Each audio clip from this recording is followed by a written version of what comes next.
अस्सलाम वालेकुम वरहमतुल्लाहि वबरकातुहू। हज के अहकाम। हज से गुनाहों की माफ़ी और गुनाहों से पाक होना। हज बहुत बड़ी इबादत है जिससे गुनाह माफ़ हो जाते हैं। गोया आज ही अपनी माँ के पेट से पैदा हुआ।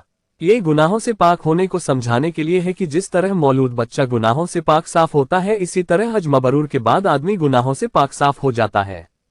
हज मकबूल की पहचान। हज मकबूल वही है जिससे जिंदगी की लाइन बदल जाए, आइंदा के लिए गुनाहों से बचने का एहतमाम हो और इताअत की पाबंदी की जाए। हज के बाद जिस शख्स की जिंदगी में खुशगवार इनकलाब नहीं आता, उसका मामला मशकूक है। हज और उम्रा जैसे मुकद्दस अमल को गुनाहों से पाक रखा जाए। हज उम्रा में भी लोग गुनाहों से बाज नहीं आते, दीन के मसाइल ना किसी से पूछते हैं और ना ही जरूरत महसूस करते हैं।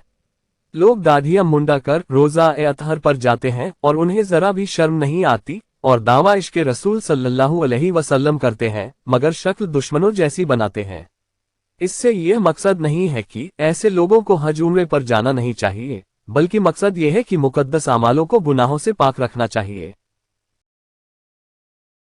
हज की फर्जियत। हज की फर्जियत के लिए साहिब निसाब होना ही काफी नहीं, बल्कि जिसके पास हज का सफर खर्च भी हो और अपनी गैर हाजिरी में अहलो अयाल का खर्च भी हो। हज से वापसी पर इतनी रकम उसके पास होना चाहिए जिससे उसके अहलो अयाल की बाकदरे जरूरत किफायत हो सके। गरीब को उसकी नियत पर हज का सवाब। और जो गरीब आदमी पैसा जमा करके हज की तैयारी करता रहा मगर इतना शर्माया मयस्सर ना आ सका कि हज के लिए जाए, इंशाअल्लाह ताला उसकी नियत पर उसको हज का सवाब मिलेगा। कारोबार की नियत से हज करना। हज के दौरान कारोबार की इजाजत कुरान पाक में दी गई है, लेकिन सफर हज से मकसूद ही कारोबार हो तो जाहिर है कि उसको अपनी नियत के मुताबिक बदला मिलेगा। पहले बेटी की या बेटे की शादी करे या हज। फुकहा ने लिखा है कि अगर एक शख्स के पास इतनी रकम हो कि वह अपनी शादी कर सकता है या हज कर सकता है, तो अगर हज के अयाम हो तो उसके जिम्मे हज फर्ज है। इसी से इस मसले का हल समझ लेना चाहिए कि पहले हज करें वरना गुनाहगार होगा। चंद अहम मसाइल। हज पर जाने वाले के लिए यह जरूरी है कि हज पर जाने से पहले तमाम अहले हुकूक के हुकूक अदा करें और सबसे हुक्म माफ कराएं। हज औरत पर भी उसी तरह फर्ज है जैसे मर्दों पर फर्ज है। जब कोई महरम मयस्सर ना हो तो मरने से पहले हज बदल की वसीयत कर दे। हज फर्ज के लिए औरत को अपने शौहर से इजाजत लेना, बशर्ते कि उसके साथ कोई महरम जा रहा हो, और बेटे को माँ बाप की इजाजत लेना जरूरी नहीं। बेवा इद्दत पूरी होने से पहले हज ना करे। हामिला औरत भी हज कर सकती है, पेट के बच्चे का हज नहीं होता। नाबालिग का हज निफल होता है, बालिग हो जाने के बाद अगर इस्तेताअत हो तो उन पर हज फर्ज होगा। हज फर्ज के लिए कर्ज लेना। अगर हज फर्ज है और कर्ज मिल सकता है और कर्ज बासहुलत अदा हो जाने की तवक्को हो, तो अगर हज फर्ज न भी हो तो भी कर्ज लेकर हज करना जायज है। कबीरा गुनाहों के बाद सबसे बड़ा गुनाह यह है कि आदमी मकरूज होकर दुनिया से जाए और इतना माल छोड़कर ना जाए जिससे उसका कर्ज अदा हो सके। इसलिए अदाए कर्ज का अहतमाम सबसे अहम है। उम्रा करने से क्या हज लाजिम हो जाता है? उम्रा अदा करने से हज लाजिम नहीं होता जब तक कि ये दो शर्तें ना पाई जाएं। 1. अगर हज के दिनों में मक्का मुकर्रमा पहुंच जाए। 2. और हज तक वहां ठहरना भी मुमकिन हो तो हज फर्ज हो जाता है। अगर ये दोनों शर्तें ना पाई जाती हो तो हज फर्ज नहीं होता। इस्तेताअत के बावजूद हज से पहले उम्रा करना। उम्रा हज का बदल नहीं है। जिस शख्स पर हज फर्ज हो उसके लिए जरूरी है कि वह हज करे। जिस शख्स को हज के दिनों में बैतुल्लाह तक पहुंचने और हज तक वहां रहने की ताकत हो, उस पर हज फर्ज हो जाता है। इसलिए ऐसे शख्स को जो सिर्फ एक बार बैतुल्लाह शरीफ पहुंचने की तमन्ना रखता हो, हज पर जाना चाहिए। उम्रा के लिए सफर करना और फर्जियत के बावजूद हज न करना बहुत गलत बात है। उम्रा का सवाब पहुंचाना। जिस तरह दूसरे नेक कामों का इसाले सवाब हो सकता है, इसी तरह उम्रे का भी इसाले सवाब हो सकता है। इसकी दो सूरतें हैं। एक आसान यह है कि उम्रा अपनी तरफ से करके सवाब बख्श दे। 2. और अगर किसी की तरफ से उम्रा करना हो तो अहराम बांधते वक्त जिनके लिए करने जा रहे हो उनके लिए नियत करके उनके नाम से अहराम बांधे और दुआ करे, या अल्लाह यह उम्रा मेरे लिए आसान फरमा और फला नाम लेख की तरफ से इसे कबूल फरमा। सऊदी अरब में मुलाजमत करने वालों का उम्रा व हज। जो लोग मुलाजमत के सिलसिले में सऊदी अरब गए हो और हज के दिनों में बैतुल्लाह शरीफ पहुंच सकते हो, उन पर हज फर्ज है। अगर इखलास के साथ हज और उम्रा के अरकान भी सही अदा करें तो इंशाअल्लाह उनको भी हज और उम्रे का इतना ही सवाब मिलेगा जितना कि अपने वतन से जाने वालों को। नाजायज कमाई से हज करना। हदीस शरीफ में है, एक शख्स दूर से बैतुल्लाह के सफर पर जाता है, उसके सर के बाल बिखरे हुए हैं, बदन मेल कुचेल से अटा हुआ है। वह रो रो कर अल्लाह ताला को या रब कहकर पुकारता है, हालांकि उसका खाना हराम का, लिबास हराम का, उसकी गिजा हराम की, उसकी दुआ कैसे कबूल हो। हदीस में है, जिस जिस्म की गिजा हराम हो, दोज़ख की आग उसकी ज्यादा मुस्तहिक है। हराम रकम के बदले गैर मुस्लिम से कर्ज लेकर हज करना। जिस शख्स की कमाई हराम है और हज करने का ख्वाहिशमंद है, ऐसा शख्स किसी गैर मुस्लिम से कर्ज ले लेगा तो ये रकम उसके लिए हलाल होगी, इससे हज भी कर सकता है, खैर के तमाम काम कर सकता है। बाद में उसका कर्ज हराम रकम से अदा करेगा तो ये गुनाह तो होगा, लेकिन हज में हराम रकम इस्तेमाल ना होगी। हज और उम्रा की इस्तिलाहात।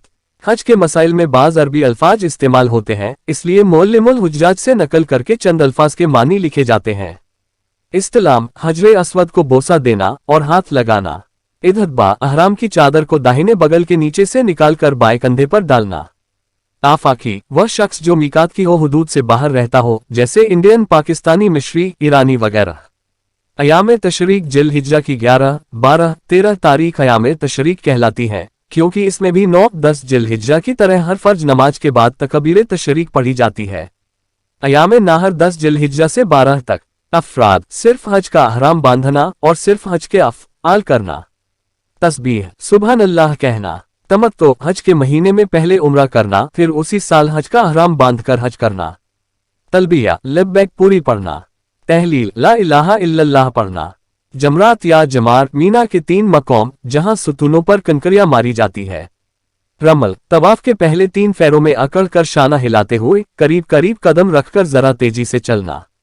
रमी, कंकरियां फेंकना। जमजम, बैतुल्लाह के करीब मशहूर चश्मा है, जो अब कुएं की शक्ल में है। सही, सफा, बैतुल्लाह के करीब एक छोटी सी पहाड़ी और मरवा के दरमियान मखसूस तरीके से 7 चक्कर लगाना। शोत, एक चक्कर बैतुल्लाह के चारों तरफ लगाना। तवाफ, बैतुल्लाह के 7 चक्कर मखसूस तरीके से लगाना। उम्रा, हल या मीकात से अहराम बांधकर बैतुल्लाह का तवाफ और सफा मरवा की सही करना। अराफात या अराफा, मक्का मुकर्रमा से तकरीबन 9 मील मशरिक की तरफ एक मैदान है, जहां हाजी लोग 9 जिलहिज्जा को ठहरते हैं। किरान, हज और उम्रा दोनों का अहराम एक साथ बांधकर पहले उम्रा करना फिर हज करना। कारिन, किरान करने वाला।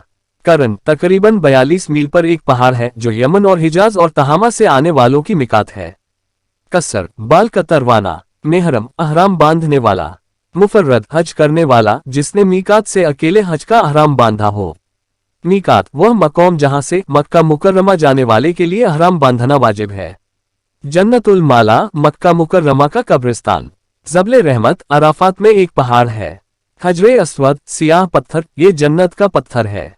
जन्नत से आने के वक्त दूध जैसा सफेद था, लेकिन बनी आदम के गुनाहों ने इसे सियाह कर दिया। हरम, मक्का मुकर्रमा के चारों तरफ कुछ दूर तक जमीन हरम कहलाती है। इसमें हुदूद निशानात लगे हुए हैं। इसमें शिकार खेलना, दरख्त काटना, घास जानवर को चराना हराम है। हल, हरम के चारों तरफ मीकात तक जमीन को हल कहते हैं। हल्क, सर के बाल मुंडवाना। हतीम, बैतुल्लाह के शुमाली जानिब एक दीवार है जहां कुछ हिस्सा तकरीबन 6 गज शरई जमीन छुटी हुई है। दम, अहराम की हालत में बाज काम जो मना है, जैसे बकरी वगैरह जिबह करना वाजिब होता है, इसे दम कहते हैं। रुकने यमानी, बैतुल्लाह के जुनूबी मगरिबी गोशे को कहते हैं। मुताफ, तवाफ करने की जगह। मकाम इब्राहिम जन्नती पत्थर है, हजरत इब्राहिम अलैहिस्सलाम ने इस पर खड़े होकर बैतुल्लाह को बनाया था। इसे एक जालीदार कुब्बे में रखा हुआ है। मुल्ताजिम, हजरे अस्वद और बैतुल्लाह के दरवाजे के दरमियान की दीवार जिससे लिपटकर दुआ मांगना मसनून है। मस्जिद खैफ, मीना की बड़ी मस्जिद। मस्जिद नमरा, अराफात के किनारे एक मस्जिद। मुदई, दुआ मांगने की जगह मस्जिद हराम और मक्का मुकर्रमा के कब्रिस्तान के दरमियान एक जगह है, जहां दुआ मांगना मक्का मुकर्रमा में दाखिल होते वक्त मुस्तहब है। मुज़दलिफ़ा, मीना और अराफात के दरमियान एक मैदान है जो मीना से 3 मील मशरिक की तरफ है। मुहस्सर, मुज़दलिफ़ा से मिला हुआ एक मैदान जहां से गुजरते वक्त दौड़कर निकलते हैं। मरवा, एक छोटी सी पहाड़ी जहां से ही खत्म होती है। हादी, जो जानवर हाजी हरम में कुर्बानी के लिए साथ लाता है। यौम अरफा, 9 जिलहिज्जा जिस दिन हज होता है और हाजी लोग अराफात में ठहरते हैं। यलमलम, मक्का मुकर्रमा से जुनूब की तरफ 2 मंजिल पर एक पहाड़ है, इसे सादिया भी कहते हैं। यमन और इंडिया से आने वालों की मिकात है ये।